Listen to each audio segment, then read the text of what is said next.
Hi, everyone. I'm Nikki Batiste. Officials say more than 600 people are still unaccounted for, and at least 66 people have been killed due to wildfires in California. President Trump is set to visit the state Saturday, where he will speak with firefighters and survey the damage from the devastating Camp Fire, the deadliest wildfire in the state's history. Search and rescue crews are combing through debris looking for additional victims, and thousands of structures and homes were also destroyed. CBS News correspondent DeMarco Morgan is in Paradise, California, with the latest. The search for the missing has become a monumental task. Butte County Sheriff Corey Honey said more than 500 more names were added overnight after combing through hundreds of emergency calls that have come in for missing people. The chaos that we were dealing with was extraordinary, and so now we're trying to go back and make sure that we're accounting for all of the information.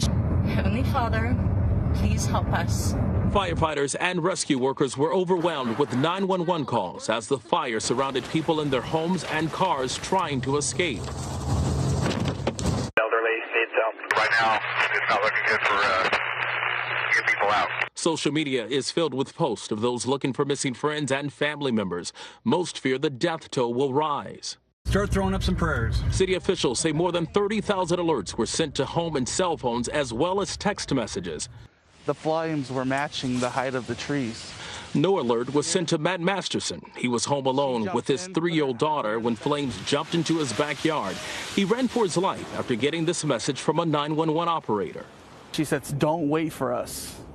Do what you can to survive." No plan will ever work 100% when you're dealing with that much chaos. Many did make it out. 52,000 residents were evacuated, and now makeshift shelters have popped up, including this one and the parking lot of a Walmart. Do you know what's going to happen next for you? No, I do not.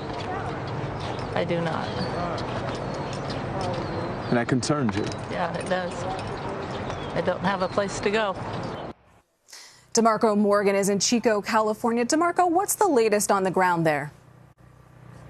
We can tell you that the fire is right now contained at about 45%, and it's expected to be at full containment sometime next week or by the end of November. So that is indeed good news. And also some good news next week. It's expected to rain. But the bad news with that is that it could easily wash away valuable DNA evidence. And that is not good news when you talk about those close to 600 people who are missing and some who are feared dead, and then identifying some of those victims as well. That's where they're asking people, if you know someone that's missing, if you know someone that you believe is not around anymore, to submit DNA to authorities so they can help them identify with these victims. They're also asking people to post pictures to reach out to them. And we've seen a lot of pictures posted out at some of the shelters, including this shelter right here. This is an impromptu campsite just outside of Walmart, and we're hearing story after story. I was able to make it out, but my neighbor wasn't. I don't know where my neighbor is. Authorities are also saying that that number could fluctuate. It could either go up or it could come down, because they also believe that, you know, some people were just trying to escape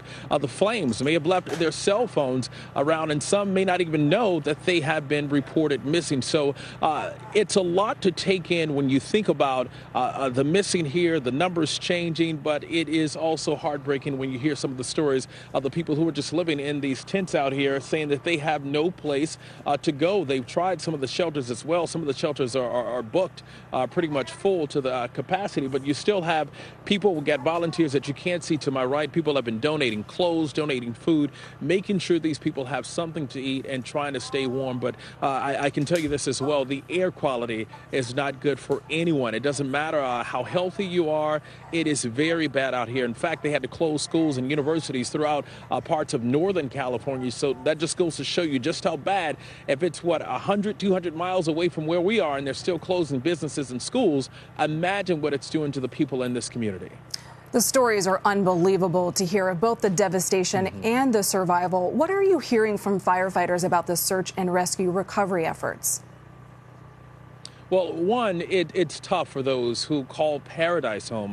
Many of the first responders that we've gotten a chance to speak with and talk to say that they have lost their homes. So they haven't even had, a lot of time to deal with their loss and deal with some of their family members that they've had to tend to because they had to go back and fight. And also people that they know, these are first responders. And it's just like in any city, especially when you talk about a small town like Paradise and some of the other areas, it's about 11 miles from where we are. So it's a tight-knit community. People know you from church, from school. So it's a little tough for them fighting these fires and also knowing that there are people that they know who are just not around anymore or possibly feared dead or they haven't been able to locate. So it's a challenge for them because they're still fighting the fire. But even when you look out here, I'm not sure if you can even tell with the sky because it's pretty clear where we're standing because of the lights that we're using.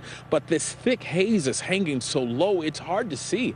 It's even hard to sort of get around on the highways and the side streets and stuff because it is so thick and it's so low. And when you think about what could possibly be in this air aside from the tiny particles that come out whenever there's a wildfire. But when you think about the dangerous gases and the toxic vapors along with asbestos, because most of the homes in Paradise and this community were built over more than half a century ago, you think about the dangers that everyone is facing, especially those who are vulnerable, like small children and the elderly. It's just bad for the people here. So firefighters are also dealing with it and also trying to, take care of their own health and keep some sense of responsibility when it comes to their mind, keeping their mind together while fighting fires and keeping this community safe.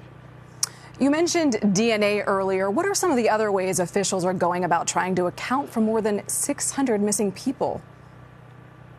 Well, that number skyrocketed. It actually went to more than 600. You talked about it at the top of your show. They are basically asking people to, again, call them, let them know. That number skyrocketed because of a backlog of 911 calls that they had to go through. And it was people either saying, hey, I don't know where this person is, or can you help me find this person, or someone calling and saying, hey, I need your help, and they haven't heard from them yet. So, again, the number could fluctuate. We're hoping that number goes down. And obviously, we would hope that there are no more fatalities. But unfortunately, that may not be the reality that we're dealing with here. So, again, they're asking people, if you know someone, if you haven't heard from them, to continuously call in, talk to them, say, hey, help me find my loved one, help me find my friend, because it's important to get that information out, especially if there's someone who is around and they just don't have their cell phone and they haven't made contact with close family and friends. So I think they're just asking everyone to sort of pull together so they can help identify people and of course, tend to those so they can get some closure for the families who have lost loved ones in this horrible incident.